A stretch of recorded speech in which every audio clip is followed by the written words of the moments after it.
audio jungle.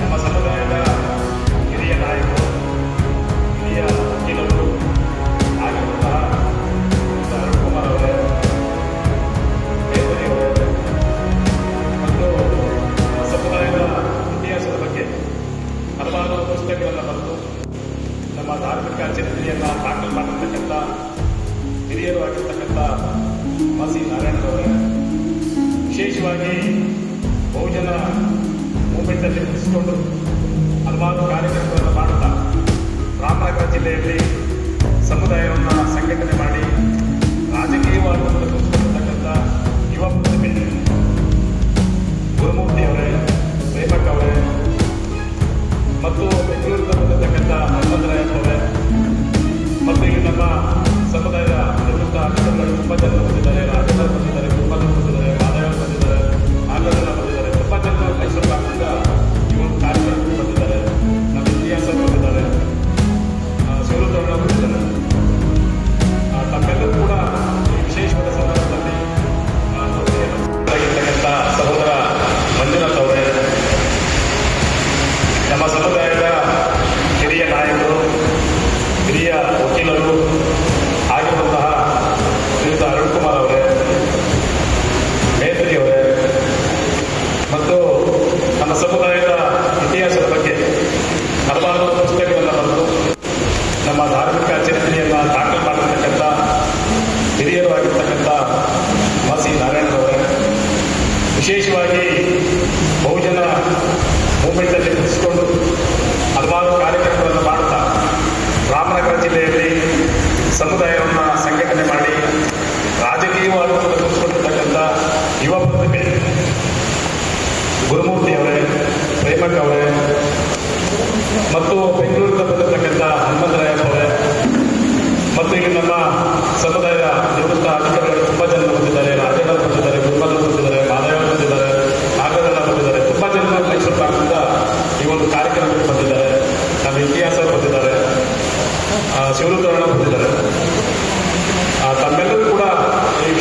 ವಿಶೇಷವಾಗಿ ನಮ್ಮೆಲ್ಲರಿಗೂ ಕೂಡ ಬರೀ ಕೇವಲ ಪರಿಶಿಷ್ಟ ಜಾತಿ ಪರಿಶಿಷ್ಟ ವರ್ಗ ಹಿಂದುಳಿದ ವರ್ಗದೆಲ್ಲರೂ ಕೂಡ ಈ ಭಾಗದ ಮಹಾರಾಜರಾಗಿದ್ದಂಥ ನಾಲ್ವಡಿ ಕೃಷ್ಣರಾಜ ಒಡೆಯರವರು ಕೊಟ್ಟಂತ ಕೊಡುಗೆಗಳಿಂದ ಬದುಕನ್ನು ಕಟ್ಟಿಕೊಂಡಿರ್ತಕ್ಕಂಥ ನಾವೆಲ್ಲರೂ ಕೂಡ ಇಲ್ಲಿ ಸೇರದ ಒಂದು ವಿಶೇಷ.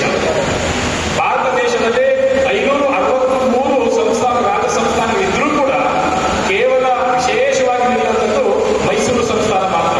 ಯಾಕೆಂದ್ರೆ ಆ ಮೈಸೂರು ಸಂಸ್ಥಾನದಲ್ಲಿದ್ದಂಥ ನಾಲ್ವಡಿ ಕೃಷ್ಣರಾಜ ಒಡೆಯರವರು ಇತಿಹಾಸದಲ್ಲಿ ಮೊಟ್ಟ ಮೊದಲ ಬಾರಿಗೆ ಬ್ರಾಹ್ಮಣೇತರರಿಗೆ ಶಿಕ್ಷಣ ಅಧಿಕಾರ ಸಂಪತ್ತನ್ನು ಹಂಚೋದ್ರ ಮುಖಾಂತರ ಅವಕಾಶಗಳನ್ನು ಕೊಡೋದ್ರ ಮುಖಾಂತರ ನಮ್ಮನ್ನೆಲ್ಲರೂ ಕೂಡ ಊರಿನ ಆಚೆ ಕೆರೆಕಟ್ಟೆಗಳ ಆಚೆ ನಾವು ಪ್ರಾಣಿಗಳಿಂದ ಕಡೆಯಾಗಿ ಬರುತ್ತಿದ್ದಂಥ ಸಮುದಾಯವನ್ನ ಊರು ಒಳಗಡೆ ಕಟ್ಟಿಕೊಂಡು ಬಂದು ಅರಮನೆ ಒಳಗಡೆ ಕಟ್ಟಿಕೊಂಡು ಬಂದು ನಮಗೂ ಕೂಡ ಮನುಷ್ಯರಾಗಿ ಬದುಕಲಿಕ್ಕೆ ಯೋಗ್ಯತೆ ಅರ್ಹತೆ ಅಂತ ಹೇಳಿ ತೋರಿಸಿದವರು ಮೈಸೂರು ಮಹಾರಾಜ ನಾಲ್ವಡಿ ಕೃಷ್ಣರಾಜ ಒಡೆಯರು. ಅಂತ ಒಂದು ಅಂತ ಸ್ಥಾನದಲ್ಲಿ ನೀವೆಲ್ಲರೂ ಕೂಡ ವಿಶೇಷವಾಗಿ ಆಸಕ್ತಿಯನ್ನು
ನಮ್ಗೆ ಸಂವಿಧಾನ ಸಿಕ್ಕಿದೆ, ಸಂವಿಧಾನ ಒಳಗಡೆ ಕೇವಲ 2% ರಿಸರ್ವೇಶನ್ ಸಿಕ್ಕಿದೆ. ಆ ರಿಸರ್ವೇಶನ್ ಒಳಗೆ ಬದುಕಿದೆ.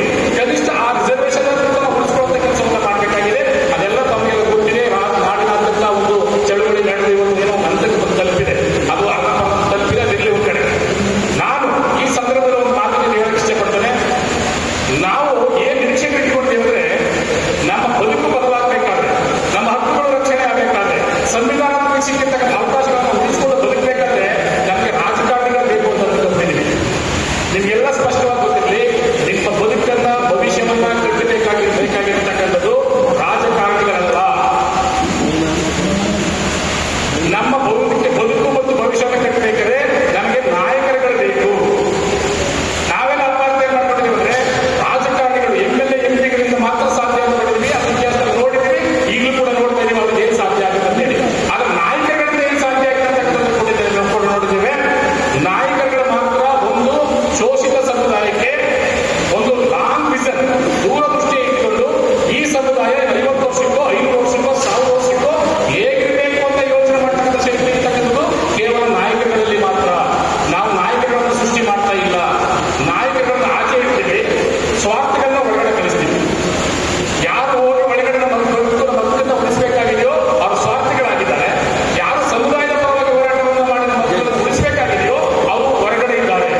ಬಿಲ್ಡಿಂಗ್ ಕಟ್ಟೋ ಜಾಗದಲ್ಲಿ ಸೆಕ್ಯೂರಿಟಿ ಗಾರ್ಡ್ಗಳಾಗಿ ಬಾರ್ಗಳನ್ನು